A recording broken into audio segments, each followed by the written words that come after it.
to all my loyal viewers. I'm back. Again, sorry it took so long.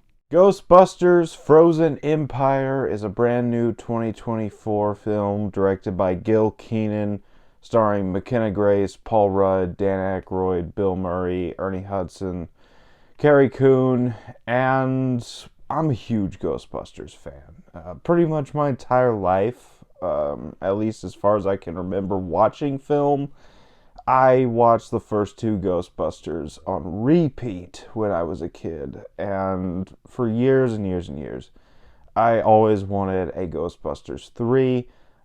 Harold Ramis passed away in 2014. I remember that day. It pretty much dashed all hopes for Ghostbusters 3 for me. Then the 2016 reboot came out. I actually don't hate it as much as everybody else. And that pretty much put the franchise on ice for a couple years. So when Afterlife was announced, I was very surprised. And when that came out, I loved it. So I was excited for more Ghostbusters. So this one was announced maybe a year after Afterlife came out. And I was excited for years until it finally came out. So I finally saw it. So let's go ahead and review it, starting off with the good. And there's actually a few things I really love in this movie. First of all, McKenna Grace in this movie. Just like in Afterlife, she was easily the best character in this movie. She carries it with the emotional performance that she gives, just like she did in the first one. I really loved her character, and I'm really excited to see where her career takes her later on down the road, what she does outside of this franchise, and also inside of this franchise if they decide to make more. I really like her character. I'm really excited to see her again. Paul Rudd is great in this movie, but that's Paul Rudd. He's always great. In Afterlife, he was kind of just the comedic relief character, but I thought that he was easily improved in this movie. He gives the second best performance of the movie outside of McKenna Grace, and I really liked him here. I thought he did a great job.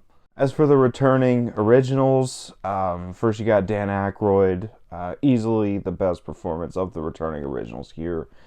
He does a fantastic job. I love his character, Ray. He was probably my favorite in the originals, and he's my favorite of the originals in these movies. He gives easily the best performance of the originals. I love him.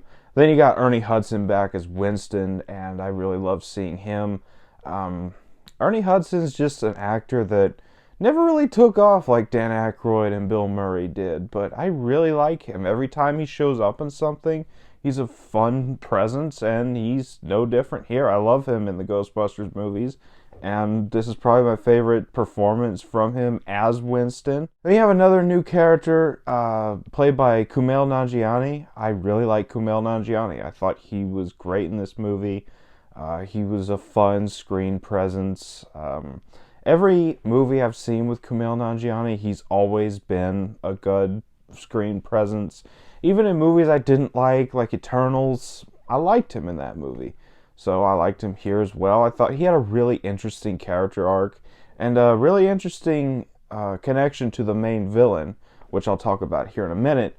But yeah, I really like Kumail Nanjiani. Great to see William Atherton back as Walter Peck. I thought he was great back in that role. Played the same dickhead that he was over 30 years ago. Just a fun screen presence to have as a semi-antagonist. And then you got the main villain, Garaka. And this character looks so badass. And he sounds badass. His powers are awesome. I will talk a bit about the handling of his character later on, but I really love the design, the voice performance, and the power set this character has. Easily a top tier Ghostbusters villain, but yeah, I really liked him. And the story here is not terrible. It could have used some work. I'll talk about that in a minute. But I really enjoyed it for the most part. It was pretty fun, especially the third act, which is what we really came to see, is how the third act plays out. It was a fun little homage to Assault on Precinct 13. That's what I was picking up. But I really enjoyed the third act. It was a lot of fun. And there was some humor in this movie that really worked. Some of it worked, at least. But yeah, I really enjoyed that. That's about all for the good. I'm going to go on to a bit of a mixed aspect. And I don't know if I'm the only one picking up on this. And I don't know Bill Murray personally. I've never met him. I would love to one day. But I just felt like he was kind of just sleepwalking through this movie. Has anybody else picked up on that? Because it just felt like Bill Murray just didn't want to do this movie, but he was contractually obligated to for some reason. I don't know if I'm the only one who thinks that, but something was just missing in Bill Murray's performance here. No hate to Bill Murray, because he's great, and I love seeing him. But, I don't know, his performance just didn't feel like his heart was in it. But that's all for the mix. Now there's on to the bad. And there's a few things I was not a fan of here.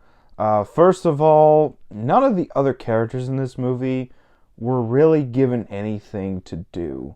I mean, Finn Wolfhard's character, well, he had really no plot whatsoever.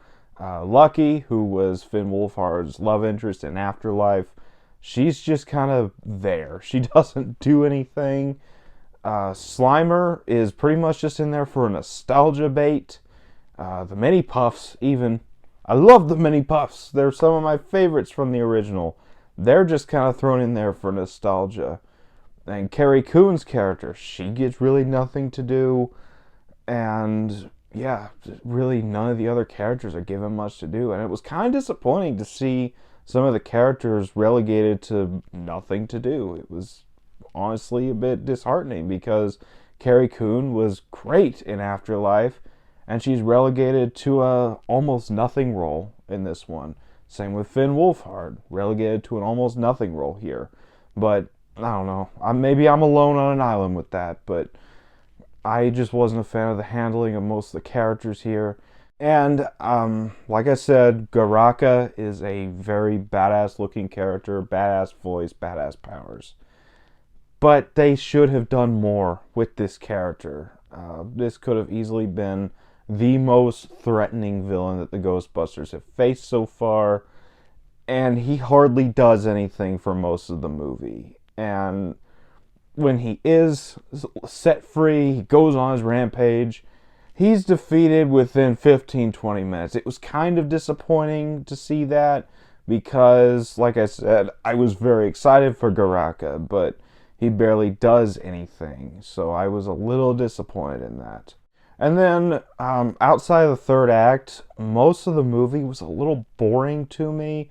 It was mainly just a bunch of setup, and I was very disappointed in that. I was disappointed in a lot of stuff in this movie, unfortunate to say. And there's also another character played by Emily Allen Lind. I don't think I've seen her in anything else, but that's aside from the point.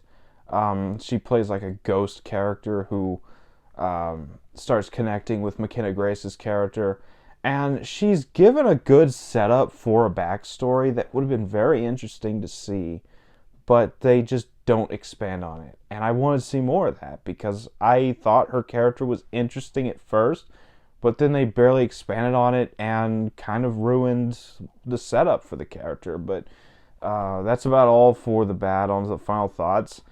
I was disappointed in this movie. I didn't hate it, but I was very disappointed.